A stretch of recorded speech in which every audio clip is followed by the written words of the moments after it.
Ang sentro ng rehimen ng Iran ay pumasok sa isang yugto ng pagkabigla at ang nakikita ngayon ay isang lantad, matindi at lalong mapanganib na presyon laban sa bagong lider ng Iran. Sa mamaunang sandali ng linggo, ikalabinsyam ng Abril, 2026 ang krisis ay naging mas malala pa.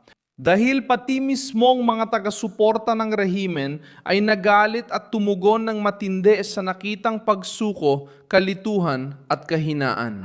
Hindi lang ito karaniwang labanan sa politika. May panloob na pagkakabaha-bahagi sa puso ng kapangyarihan ng Iran. Sino ang nasa gitna nito? Sa isang banda, ang bagong leader ng Iran na nananatiling tahimik at hindi nagpapakita sa publiko. Samantala, ang Islamic Revolutionary Guard, mga mambabatas, rehimen konektadong channel at ilang sektor ay nagsimulang umatake sa mga pangalan na kasali sa negosasyon sa Estados Unidos. Dito sumasabog ito sa Tehran, sa loob mismo ng sistema ng kapangyarihan ng Republikang Islamiko. Ngunit may direktang epekto sa Hormuz, sa militar na kontrol ng mga rutang pandagat at sa digmaan ng naratibo na sinusubukan ng rehimen na ipaglaban upang hindi ito bumagsak mula sa loob. Sumiklab ang krisis nang sinabi ng Ministrong Panlabas ng Iran na ang daanan para sa mga barkong pangkalakalan sa kipot ng Hormuz ay ganap na bukas noong panahon ng tigil putukan sa Lebanon. Parang bumbang sumabog ang kilos na ito sa rehimen kaya agad ang reaksyon. Sinimulang questionin ng mga lider ng parlamento, mga komandante ng Islamic Revolutionary Guard at kaalyadong channel ng matigas na paksyon ng anunsyo na tila isinuko ng Iran ang kanilang tanging alas laban sa Estados Unidos. Para sa marami sa loob mismo ng makinarya ng Iran, ang pagbukas ng Hormuz ng walang malinaw na konsesyon ay parang pagsuko. Dahil dito, nagkakaroon ng matinding simbolikong kahulugan at panganib ang mga kaguluhan. Hindi lang ito simpleng protesta ng oposisyon. Iba ang nangingibabaw na pananaw. Ang ilan sa mga lumabas sa kalsada ay mismong mga taong palaging sumusuporta sa rehimen, ngunit ngayon ay naggangalit dahil naniniwala silang umatras, nagbigay at nawala ng inisyatiba ang pamunuan ng Iran. Hindi lang laban sa panlabas na kaaway ang galit. Nakatutok din ito laban sa mga nasa kapangyarihan, sa mga nagsalita tungkol sa negosasyon at sa mga nag-anunsyo ng pagbubukas. Laban sa mga ayon sa pananaw ng mga grupong ito ay nagbigay ng estratehikong posisyon ng walang kapalit. Paano lumitaw ang pagkakahating ito? Lumalabas ito sa banggaan ng diplomatikong naratibo at ng militar na realidad. Habang binabanggit ng kalihim ng ugnayang panlabas ang bukas na daanan, iba ang mensahe mula sa mga daluyang kaugnay ng Islamikong Revolusyonaryong Gwardiya. Kontrolado, limitado at nasa superbisyon pa rin ng militar ang Hormuz. Kasabay nito ang mga pahayag mula sa kampong matigas ang paninindigan ay humiling ng paliwanag, tinulig sa ang kalituhan at nag-utos na basagin ang katahimikan sa itaas. Malinaw ang mensahe, may nagsalita at nagbigay ng sobra. Ngayon, sinisikap na yon ng rehimen na bawiin ang pinsalang nagawa. Lalong tumitindi ang tensyon dahil walang nakakaalam ng tunay na namumuno. Isa ito sa mga pangunahing haka-haka sa krisis. Hindi na mukhang kumikilos ang Iran bilang isang pamahalaan na may iisang pamunuan. Makikita ang tunggalian ng mga sentro ng kapangyarihan. May mga nakikipagnegosasyon, militar, parlamento at ideolohikal na grupo na pawang nagsisikap tiyakin ang pwesto nila sa kinabukasan matapos ang digmaan. Ang sinumang makipagnegosasyon sa Estados Unidos at magmukhang panalo ay lalakas ang impluensya. Maaring mapaalis ang magmumukang mahina. Sa ganitong sitwasyon, lumalakas ang pananaw na baka papunta ng rehimen sa ganitong direksyon. Malapit nang sumiklab ang digmaan ng mga paksyon, lalong lumalala dahil sa kawalan ng presensya ng bagong leader na napili mahigit isang buwan na ang nakalipas. Pero hindi pa siya lumalabas sa video, nagsasalita sa audio o nagbibigay ng direktang sinyales ng autoridad sa publiko. Mga teksto lang ang inilabas dahil dito nagkaroon ng puwang para sa isang matinding hinala sa loob ng ganitong uri ng pagsusuri. Kung hindi nakikita o naririnig ang leader, sino ang nagsasalita para sa kanya? Lumalaki na ang mga espekulasyon.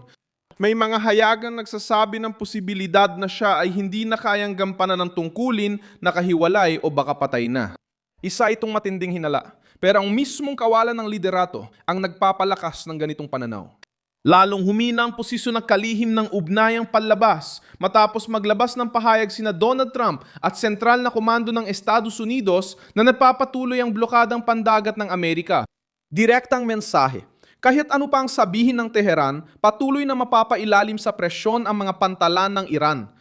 Mahalaga ang puntong ito dahil ayon sa mga kritiko ng negosasyon, isinuko ng Iran ang kanilang pangunahing sandata nang hindi nagbabagong sitwasyon sa dagat, hindi natatapos ang blockade at hindi na iaahon ang ekonomiya sa krisis. Doon nagbago ang inis at naging ataking pampulitika. Isang mambabatas na konektado sa rehimen ang nagsabing haharap sana sa proseso ng impeachment ang kalihim ng ugnayang panlabas dahil sa kanyang social media post kung hindi lang panahon ng digmaan. Isa pang mahalagang personalidad ang nagbabala na natatalo ang Iran sa digmaang psikolohikal at sa digmaan ng mga naratibo dahil sa hindi mabilis na pagkilos at hindi pagkontrol sa mensahe. Ibig sabihin ayon sa pagbasa na ito, hindi lang lakas militar ang nawala sa rehimen. Nawawala na rin ang kakayahan nitong kumbinsihin ang sariling mga taga-suporta na alam pa ng rehimen ang ginagawa nito. Lalong lumalang sitwasyon ng sabihing masama, hindi kumpleto at nagdudulot ng kalituhan ng ahensiyang TASDA na konektado sa rehimen ang pahayag ng kalihim ng ugnayang panlabas. Iginip pa rin nila na kailangan makipag-ugnayan sa hukbong dagat ng Revolusyonaryong Gwardiyang Islamiko ang sinumang barkong gustong dumaan. Sumunod, pumasok ang Panggulo ng Parlamento upang batikusin si Trump. Tutulan ng ganap na pagbubukas at igiit ng mga patakaran sa Hormuz ay dapat pagdesisyunan sa aktual na lugar, hindi sa social media.